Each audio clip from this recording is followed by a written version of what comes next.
পাঠ ২৫। সবাই মিলে কাজ করি। বহুদিন আগের কথা।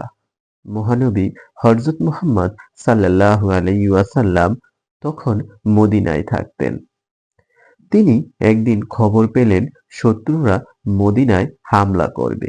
তিনি সবাইকে ডাকলেন, বললেন, শহরের চারপাশে পরিখা খুঁড়তে হবে। অনেকেই বলল, এ কাজে তো অনেক সময় লাগবে। মহানবী সাল্লাল্লাহু আলাইহি ওয়াসাল্লাম বললেন, সবাই মিলে কাজ করতে হবে। সবাই মিলে করলে কোনো কাজই কঠিন নয়। ১০ জন করে দল গড়া হলো। কোনো দল কতটুকু মাটি কাটবে ঠিক করা হলো। তারপর শুরু হয়ে গেল মাটি কাটার কাজ। মহানবী সাল্লাল্লাহু আলাইহি ওয়াসাল্লাম দেখলেন একটি দলে ৯ জন কাজ করছে। তিনি বললেন, আমিও তোমাদের সাথে কাজ করব। আমার মাথায় মাটির ঝুড়ি তুলে দাও। সবাই বলল, আপনি কেন এই কাজ করবেন? নবীজি সাল্লাল্লাহু আলাইহি ওয়াসাল্লাম বললেন, তোমরা কাজ করবে আর আমি বসে থাকব? তিনি নিজের মাথার মাটির ঝুড়ি তুলে নিলেন।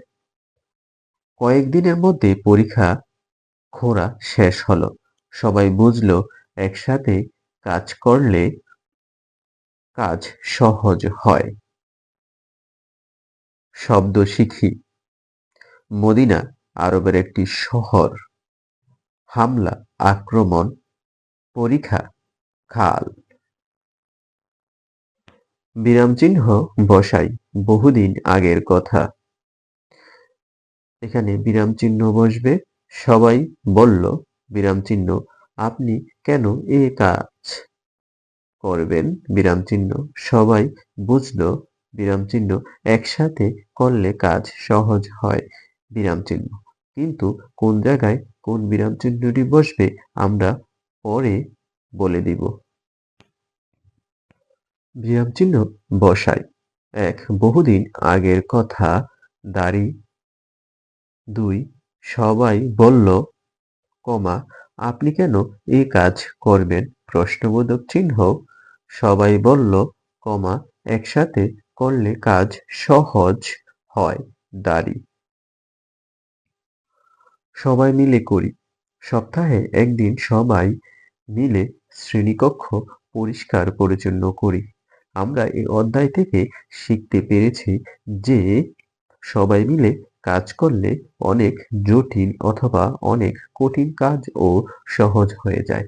তাহলে আমরা আমাদের শ্রেণীকক্ষকে পরিষ্কার পরিচ্ছন্ন রাখতে হলে আমাদের শ্রেণীকক্ষের সবাইকে একসাথে মিলে মিশে সবাই পরিকল্পনা করে আমাদের শ্রেণীকক্ষকে পরিষ্কার পরিচ্ছন্ন করব এবং শ্রেণীকক্ষকে পরিষ্কার পরিচ্ছন্ন করে শ্রেণীকক্ষকে পরিষ্কার পরিচ্ছন্ন রাখব।